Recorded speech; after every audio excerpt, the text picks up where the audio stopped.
Hello বন্ধুরা, দেখুন আমি সকাল সকাল চা নিয়ে বসে গেলাম। তারপরে আমাদের বাড়িতে গ্যাসওয়ালা আসছিলো সিলিন্ডার দিতে, তার কাছ থেকে সিলিন্ডারটা নিয়ে নিলাম। তারপরে আমার শাশুড়ি কিছু ছাল নিয়ে আসছিলো, যেমন মুরগির ছাল বলা হয় একে, মানে চিকেনের স্কিন বলা হয়।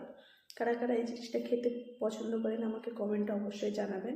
দেখুন আমাদের বাড়িতে সবাই ছাড়াচ্ছে, এখানে আমার বড় যা, সেজো যা, আমার শাশুড়ি সবাই ছাড়াচ্ছে।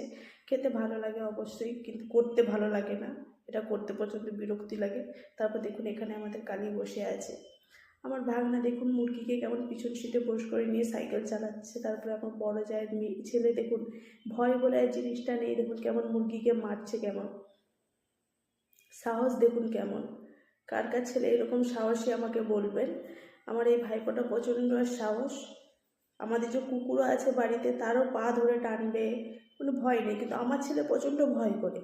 দেখুন কেমন মুরগিটাকে মারছে দেখুন। তারপরে তো আমার ভাগনা ফের তাকে সাইকেলের পিছন সিটে বস করিয়ে নিয়ে